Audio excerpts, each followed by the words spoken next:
Il y a des Américaines qui rêvent toute leur vie de vivre à Paris. Moi, je n'étais pas parmi eux. J'ai grandi à Miami et j'étais toujours fascinée par l'Amérique latine. Mais en 2002, j'étais journaliste en Argentine et dans un bar à Buenos Aires, j'ai rencontré un journaliste anglais qui vient d'acheter un tout petit appartement à Paris. 6 mois plus tard, j'étais licenciée par mon journal parmi 200 autres et toute la presse américaine était en train de faire de même. Donc, je me suis bientôt retrouvée à Paris comme journaliste freelance et vivante dans 35 mètres carrés avec un homme anglais que je connaissais à peine. Au début, je n'ai pas trouvé ma place à Paris. Aux États-Unis, on peut tout customiser. Je voudrais, s'il vous plaît, le poulet, mais sans crème, et la salade, mais avec la sauce à côté, et puis un café, mais au lait écrémé. À Paris, on ne pourrait rien customiser. Il y avait un seul type de lait pour le café. Mais j'ai resté avec mon anglais et à Paris, on s'est mariés et on a eu un enfant et puis 2 autres. Et c'était franchement à partir de là que j'ai commencé à apprécier la culture française par rapport à comment vous élevez vos enfants. Ok, je sais que vous pensez que vous êtes gagné en France par le fléau de l'enfant roi. Mais avec tout mon respect, vous ne savez pas du tout qu'est-ce que c'est l'enfant roi. Aux États-Unis, tous les efforts des parents sont destinés à protéger, mais surtout à stimuler les enfants. Cette tendance américaine n'est pas nouveau. Dans les années 60, le psychologue Jean Piaget a fait une tournée aux États-Unis et dans chaque ville, il était posé ce qu'il a appelé la question américaine. How can we speed up the stages of our children's development? Comment puis-on accélérer les étapes de développement de nos enfants? Depuis 30 ans, avec l'écart croissant entre riches et pauvres aux États-Unis, cette tendance à dire le plus tôt le mieux, the sooner the better, a encore accéléré aux États-Unis. C'est comme si nous sommes tous dans une grande course qui commence au berceau. Maintenant, il y a des enfants américains qui ont souvent une activité extrascolaire chaque jour de la semaine. Pour faciliter tout ça, les mamans américaines deviennent des mamans taxi et toute la famille s'organise autour d'un grand tableau banque au code couleur, comme dans une entreprise. Un sociologue a appelé ce phénomène la famille frénétique. On peut imaginer l'impact sur les parents américaines. La satisfaction des couples a une base de 20 ans, pendant 20 ans. Maintenant, les non-parents sont plus heureux que les parents et les parents deviennent moins heureux avec chaque nouvelle naissance. Une étude à Los Angeles a conclu que les parents sont plus des figures d'autorité, ils sont devenus valets pour leurs enfants. Une personne qui a participé dans cette étude, qui a mené l'étude même, a décrit l'expérience comme la meilleure contraception jamais inventée. Mais pourtant, important, on continue aux États-Unis cette éducation intensive parce qu'on a peur que si on ne le fait pas, on va pénaliser nos enfants par rapport aux autres et on va perdre cette grande course. Moi-même, j'aurais élevé mes enfants dans le style américain si je ne les avais pas eus en France. Mais le fait d'être entourée par des parents français, d'avoir scolarisé mes enfants en France, ça m'a fait découvrir un style d'éducation tout à fait particulier. Ça m'a tellement intéressée que j'ai mené pendant 3 ans une enquête sur ces sujets. OK, bien sûr que je généralise. Ce n'est pas que tous les parents français font la même chose. Mais il y a certains principes de base issus d'une sagesse populaire française générale. Petit à petit, j'ai rencontré, j'ai écouté certaines expressions. Parmi eux, il y en a 8 qui sont mes préférées, que je vous présente. Bonjour. Aux États-Unis, un enfant qui rentre chez moi n'est pas du tout obligé à me dire bonjour, à me saluer. À Paris, bonjour est une espèce d'obsession pour les parents. J'ai une copine qui m'a dit que quand il y a des invités chez elle, sa fille doit venir dire bonjour et sinon elle reste dans sa chambre toute la nuit. Dire bonjour, c'est une façon de montrer que l'enfant est bien élevé, bien sûr, c'est le code social. Mais c'est aussi pour lui faire apprendre qu'il n'est pas tout seul au monde. C'est un premier pas vers l'empathie. Attends. Dans les supermarchés, à l'école, dans la maison, j'ai beaucoup entendu ce mot « attends ». Et c'est vrai que les enfants français attendent beaucoup. Ils attendent leur heure pour l'heure des repas pour manger. Ils ne sont pas censés interrompre les adultes. Ils doivent attendre leur tour pour parler. Moi, j'avais imaginé que mes enfants sont nés patients ou pas, comme si c'était un trait de personnalité. Mais les parents français ont considéré la patience comme une espèce de muscle qui devient plus forte avec la pratique. Sage. En anglais, on dit be good, sois bon. En français, vous dites sois sage, be wise. Bon implique un comportement bon, mais ça peut être le comportement d'un animal sauvage. Sage implique que l'enfant a une certaine compréhension de la situation et que nous lui faire confiance.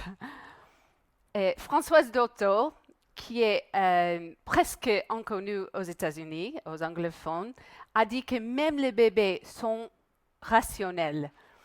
Et moi, j'ai vu en France des mamans françaises qui apprennent à leurs tout petits comment se comporter à table et se comporter en société. Et à mon grand étonnement, les petits enfants écoutent à ça. Il faut goûter. Et je ne sais pas si vous avez vu un menu dans une crèche française. C'est comme un menu dans une brasserie. Il y a 4 plats, y compris un fromage différent chaque jour. Et moi, j'ai assisté à ces repas pour mon recherche. Et je peux confirmer que les petits Français mangent des purées d'endives et des fromages bleus, et puis ils discutent entre eux de ces saveurs. Bien sûr qu'il y a des enfants français qui sont difficiles, mais vous êtes très loin de notre monde de nuggets et pizza exclusivement pour les enfants.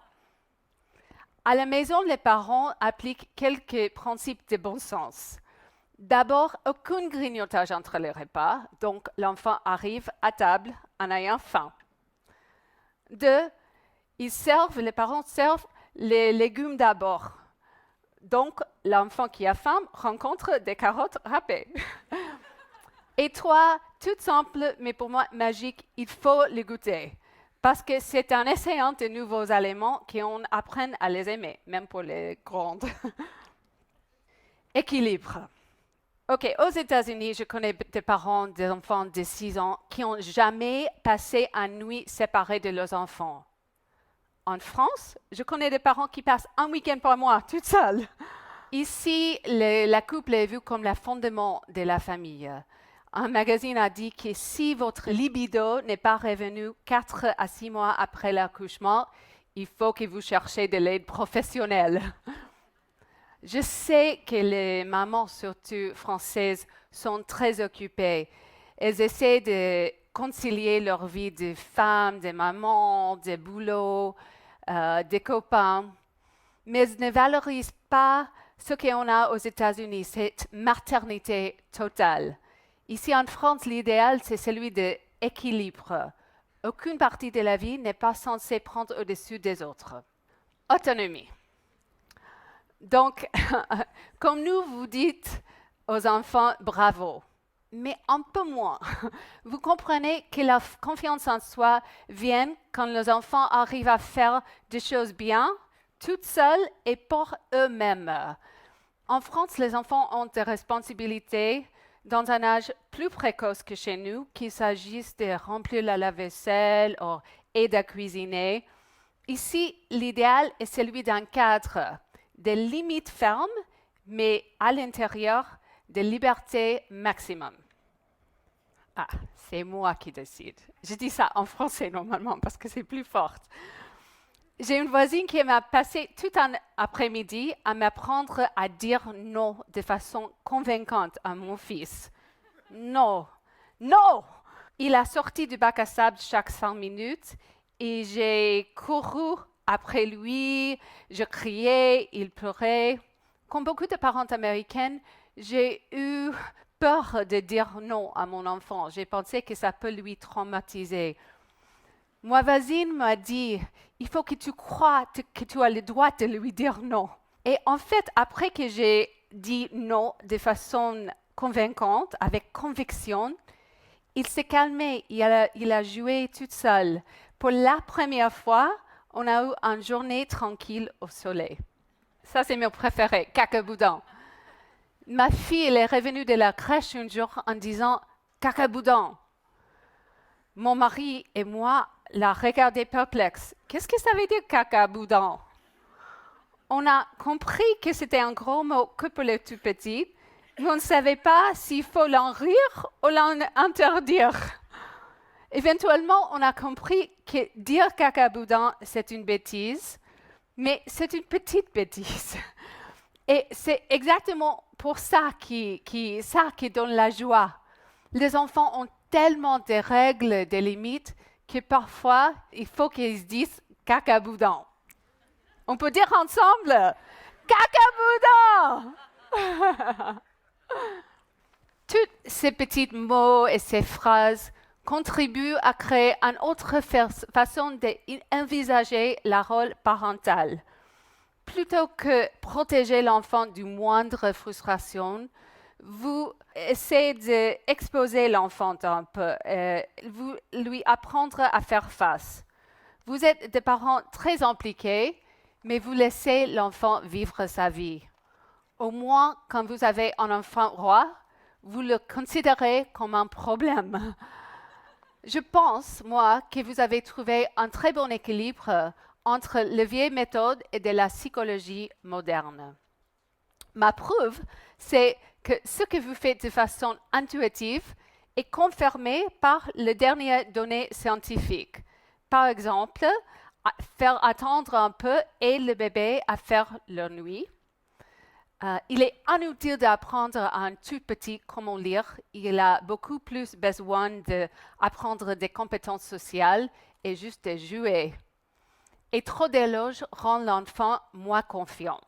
Croyez-moi, il y a un avantage de ne pas être une société qui cherche toujours the next big thing. Vous êtes pragmatique en France et vous vous en tenez à ce qui marche. Mais je sais que je parle à des Parisiens et que vous êtes suspects de compléments. J'ai vu que dans l'école, si votre enfant gagne 20 sur 20 dans un test, vous pensez que quelque chose ne tourne pas rond chez l'enseignant. Et je peux vous rassurer, vous n'êtes pas parfait. Vous avez le plus faible taux d'allaitement en toute Europe occidentale. J'ai l'impression que vos écoles donnent plus de peur que confiance aux élèves, malheureusement. Et moi, personnellement, je préfère les livres américains pour les enfants avec leurs happy ends. Je sais que vous pensez que notre optimisme américain est un peu naïf, mais c'est ça qui nous fait créer des entreprises et de gagner des prix Nobel. Merci. Mais nous pouvons aussi apprendre de vous. Et la plus grande leçon que j'ai apprise des parents français, c'est que ce n'est pas que le résultat de l'éducation qui compte. L'expérience de 18 années qu'on passe ensemble en famille, ça compte aussi. Ça fait maintenant presque 10 ans que j'ai déménagé à Paris. Et je peux dire que je ne suis pas encore entièrement convertie. Je trouve Paris toujours un peu formelle et distante. Mais au moins, vous avez Starbucks maintenant. Je peux avoir du lait écrémé dans mon café. Et parfois, mon mari s'est plaint que je suis devenue plus française que le français. Peut-être que je devrais partir de Paris tant que je peux. Je doute que je vais passer toute ma vie ici. Mais grâce à la parentalité française, j'ai un peu trouvé ma place ici. Et pour ça, je vous dis le mot magique, merci.